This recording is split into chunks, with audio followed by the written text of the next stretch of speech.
I do not want your gold. I want your head.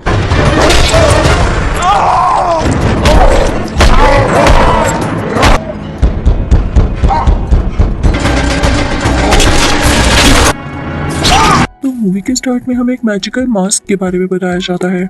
ये mask कोई आम mask नहीं था, बल्कि इसे कई किंग्स की हड्डियों से मिलाकर बनाया गया था। जिस जमाने में काला जादू करने वाले जादूगर बहुत ज्यादा होते थे, उन्होंने शैतानों की मदद से इस मास्क में जादुई ताकतें डाल दी और तो और कई प्योर लड़कियों की कुर्बानी दी गई, उनको सेक्रीफाइस किया गया ताकि शैतान खुश हो और इन मैजिशियंस को और पावर दे। इस तरह से ये मास्क भी मैजिकल बनता गया। जिस ट्राइब के पास ये मास्क था, उसने बाकी ट्राइब्स पर कब्जा करना शुरू कर दिया और वहाँ के लोगों को अपना स्लेव यानी गुलाम बना लिया। वो पूरी दुनिया पर बहुत जुल्म करने लगे इस मास्क का गलत फायदा उठाकर। लेकिन तभी एक कबीला आया जिसका नाम बारबेरियन था। उस कबीले के लोग काफी ज्यादा ब्रेव और पावरफुल थे। उन्होंने उस पूरे ट्राइब से ये मास्क छीन लिया और इसे अपने पास सेव कर लिया ताकि इसका कोई भी गलत फायदा न उठा सके। अब इस मास्क के कई टुकड़े करके एक एक टुकड़ा हर लीडर को दे दिया गया और इस तरह से ये मास्क कई हिस्सों में बिखर गया ताकि उस मास्क को कोई दोबारा ना ढूंढ सके और न ही छोड़ सके, वरना वो शैतानी ताकतें वापिस आ जाएंगी। यहाँ भी एक प्रिडिक्शन की जाती है कि कोई एक ऐसा शख्स आएगा जो कि इस मास्क को दोबारा से हासिल करेगा।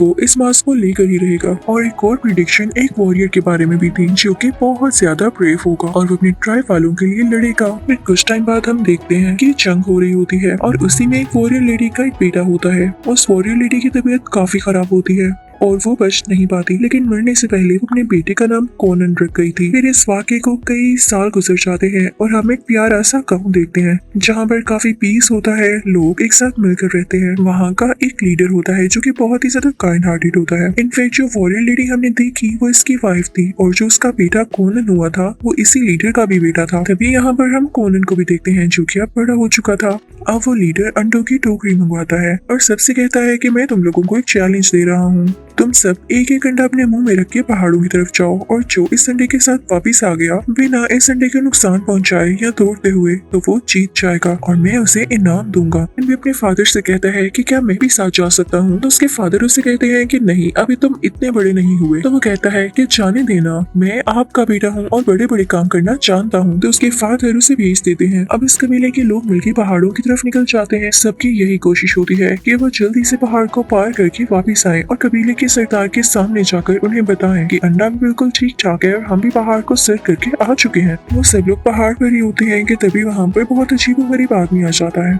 जो कि हैनिबल यानी आदमखोर था। इंसानों का शिकार करके उनका गोश्त खाया करता था। उस कबीले के और भी लोग वहाँ आ जाते हैं और इस कबीले पर अटैक करने लगते हैं, लेकिन कोनन उन सबको हरा देता है और उनके सर काट देता है। अब उनके सर लेकर अपने बादशाह यानी अपने फादर के पास आता है। कबीले के सरदार को इस चीज का यकीन नहीं होता कि उसका बेटा इतना ज्यादा बहादुर है। फिर उसे तलवार चलाना भी सिखाते हैं और उसे इस काबिल बनाते हैं कि वो एक अच्छा वॉरियर बन सके। फिर हम देखते हैं कि उन्हीं दिनों में गांव पर कोई हमला होता है और ये इसी आदमी ने करवाया होता है जिसकी प्रिडिक्शन की गई थी कि कोई ऐसा आदमी आएगा जो कि मास्क को दोबारा हासिल करने की कोशिश करेगा। उसने गांव पर भी इसीलिए हमला किया होता है क्योंकि वो मास्क के बाकी सारे हिस्से हासिल कर चुका होता है। उसे बस आखिरी हिस्सा चाहिए था जिसके लिए वो बादशाह को भी पकड़ लेता है। अब वो आदमी उस कबीले के सरदार से कहता है कि मुझे मास्क का आखिरी टुकड़ा दो। तो सरदार कहता है कि तुम कहोगे और मैं तुम्हें दे दूंगा, कभी भी नहीं। तो वो पूरा आदमी अपने एक आदमी को ऑर्डर देता है कि सरदार को मार दो, लेकिन तभी वहाँ पर कोनन आता है और उस आदमी की नाक काट देता है। वो कहता है कि मेरे बाप को कोई हाथ नहीं लगाएगा। जो इविल आदमी इस मास्क को ढूंढ रहा होता है उसका नाम खलार होता है। उसकी एक बेटी भी होती है जिसके पास ये एबिलिटी थी कि वो मास्क के हर पीस को फील कर सकती थी कि वो कहाँ पर है। अब खलार अपनी बेटी के पास जाता है और उसे कहता है कि तुम्हें मास्क के सारे पीसेस को फील करना होगा क्योंकि हमें उसे जोड़ना है।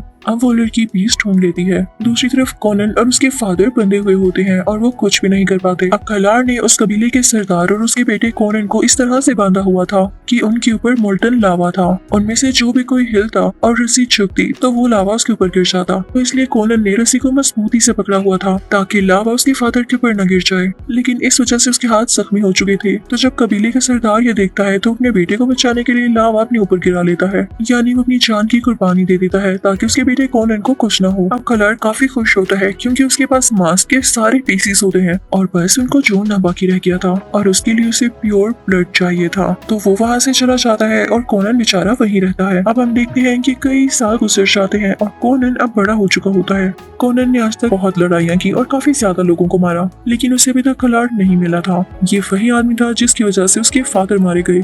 तो कोनन उससे बदला लेना चाहता था, उसे मारना चाहता था और वो आज भी उसको ढूंढ रहा होता है। वो चलते चलते एक जगह पहुंच जाता है। उस जगह पर बहुत सारे स्लेव्स होते हैं। वहाँ औरतों पर और इन स्लेव्स पर बहुत ज्यादा जुल्म किया जाता था। अब कोनन और उसका दोस्त प्लान करते हैं कि हम इन स्लेव्स को आजाद करेंगे और वो ऐसा ही करते हैं और कामयाब हो जाते हैं उन स्लेव्स को उनकी गुलामी से छुड़ाने के लिए। उसके बाद वो दोनों आगे बढ़ने लगते हैं। वहाँ पर कोनन को एक आदमी नजर आता है जिसकी नाक कटी हुई थी। तो कोनन उसे फौरन से पहचान लेता है कि ये तो वही आदमी है जिसकी मैंने नाक काटी थी। तो उसे पता चल जाता है कि कलार का आदमी है और ये मेरी कलार तक जाने में मदद कर सकता है। वो लोग इनफेक्ट किसी चोर को ढूंढ रहे होते हैं जो कि कोनन के साथ ही होता है। तो कोनन भी यही शो कराता है कि वो उसी चोर का साथी है और खुद को भी पकड़वा लेता है। अब ये दोनों उन लोगों के साथ चलने लगते हैं। ये लोग वहाँ पर पहुंच जाते हैं जहाँ पर इनका ठिकाना था, यानी जहाँ पर ये लोग रहा करते थे। वहाँ पर कोनन सब आदमियों को मार देता है और वो आदमी जिसकी नाक कटी होती है वो चोर को सजा दे रहा होता है। तो कोनन उधर भी जाता है और चोर की जान बचाता है और फिर उस आदमी से पूछता है कि कलार कहाँ पर है। वो आदमी जिसकी नाक कटी होती है वो कोनन से पूछता है कि तुम कौन हो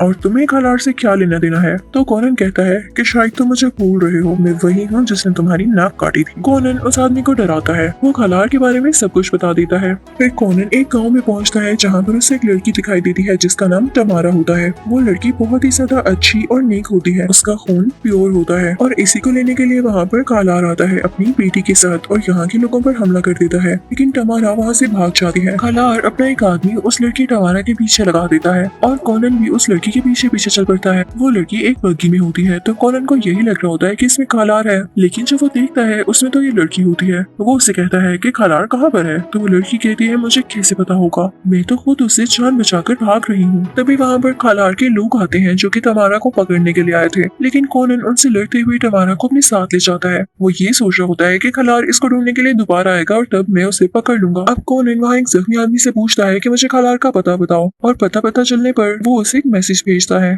कि जिस लड़की को तुम ढूंढ रहे हो वो मेरे पास है, अगर तुम चाहते हो कि वो तुम्हें मिल जाए तो मेरे पास आओ। कलार अपनी बेटी को लेकर उस जगह पहुंच जाता है। वो कोनन से कहता है कि तुम्हें जितना सोना चाहिए, जितने पैसे चाहिए मैं तुम्हें दूंगा। तो कोनन कहता है नहीं, मुझे पैसे नहीं चाहिए, मुझे तो चाहिए तुम्हारा सर, तुम्हारी जान। तो कलार कहता है कि तुम पागल हो चुके हो। अब कलार अपनी बेटी से कहता है कि इसको सबक सिखाओ और टमारा को मेरे पास ले आओ। अब कलार की बेटी जादू से कुछ बनाती है जो कि मिट्टी के जैसे दिखने वाले शैतान होते हैं। वो जाकर कोनन पर अटैक करने लगते हैं, लेकिन कोनन उनसे लड़ते हुए उन्हें खत्म करता रहता है। लेकिन वो शैतान तो जैसे खत्म होने का नाम ही नहीं ले रहे थे। लेकिन आहिस्ता आहिस्ता करके कोनन उनको खत्म कर ही देता है और तब सामने आता है कलार उससे डायरेक्टली लड़ने के लिए। इन दोनों में काफी लड़ाई होने लगती है, लेकिन जब कलार की बेटी ये देखती है कि कोनन कहीं उसके फादर को मार ना दे तो वो कोनन पर अटैक कर देती है और कोनन जल्दी से टमारा को वहाँ से लेके भाग जाता है क्योंकि वो यहाँ पर वीक फील करने लगा था। वो उसी चोर के साथ मिलकर वहाँ से भागने लगता है। समंदर के जरिए वो वहाँ से काफी दूर निकल जाते हैं। अब ये लोग शिप में ही होते हैं और रात हो जाती है। ये सब रेस्ट कर रहे होते हैं, लेकिन तभी इनकी शिप पर अटैक होता है। कलार और उसके आदमियों का। कोनन और टमारा फौरन से एक्टिव हो जाते हैं और उनसे लड़ने लगते हैं।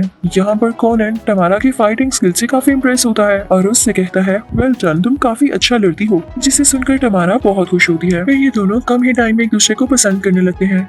लेकिन जब सुबह होती है तो टमारा कहती है कि मुझे यहाँ से जाना होगा। वो कोनन को गुड बाय कह के वहाँ से जा ही रही होती है कि तभी उस पर हमला हो जाता है। कलार के लोग टमारा को पकड़ के ले गए थे और कोनन उनका पीछा करने लगता है। जहाँ पर कलार ने टमारा को बांधा होता है वो काफी मिस्टीरियस और बंद जगह होती है और वहाँ जाने से पहले कोनन उस आदमी के पास जाता है जिसने उसकी भागने में मदद की थी, यानी वही चोर, और उसे अपने साथ उस जगह पर ले जाता है। वो लोग एक टनल के बाहर पहुंच जाते हैं जो कि लॉक्ड होती है और वो चोर वो ताला खोल लेता है। वो टनल के अंदर जाते हैं तो काफी ज्यादा डेड बॉडीज होती हैं, उनके स्केलेटन्स होते हैं और आगे पानी में ये लोग देखते हैं कि काफी खतरनाक और बड़ा मॉन्स्टर है जो कि इन पर अटैक करने वाला है। ये लोग वहाँ से भी जान बचाकर बाहर निकल आते हैं। इन लोगों ने उस मॉन्स्टर को भी मार दिया था और अब ये टमारा की तलाश में थे। ये लोग फाइनली उस केव में भी पहुंच जाते हैं जहाँ पर टमारा का खून उस मास्क पर गिराया जा रहा था ताकि वो मास्क दोबारा से जुड़ जाए और उसमें शैतानी ताकतें आ जाएं। वो ऐसा ही करता है। कलार टमारा का खून उस मास्क पर गिरा कर खुद वो मास्क पहन चुका था और काफी पावरफुल हो गया था। उधर हम देखते हैं कि कलार की बेटी टमारा पर अटैक कर रही होती है ताकि उसे जान से मार दे, क्योंकि अब उसका कोई फायदा नहीं था। इन लोगों ने मास्क को ठीक कर लिया था, लेकिन तभी वहाँ पर कॉनन आता है और ये दोनों मिलकर कलार की बेटी को मार डालते हैं। तभी हम देखते हैं कि कलार वहाँ पर आता है। वो एक लकड़ी के ब्रिज के ऊपर खड़ा होता है और तभी वहाँ पर कॉनन आता है और कहता है कि तुम्हारा खात्मा आ गया। वो लकड़ी का पुल तोड़ देता है और कलार खाई में गिर जाता है और मर जाता है। वहाँ हर चीज तबाह होने लगती है और गिरने लग जाती है। कॉनन टमारा को बचा लेता है और अपने साथ उस जगह से बाहर ले आता है और यहाँ पर वो प्रेडिक्शन पूरी तरह से सच्ची साबित हो गई थी कि एक ब्रेव वॉरियर आएगा और उस आदमी को हरा देगा जो कि मास्क का गलत यूज करेगा और यहाँ पर मैनकाइंड की जीत होगी। इसी के साथ ये मूवी भी एंड होती है। Thank you for watching.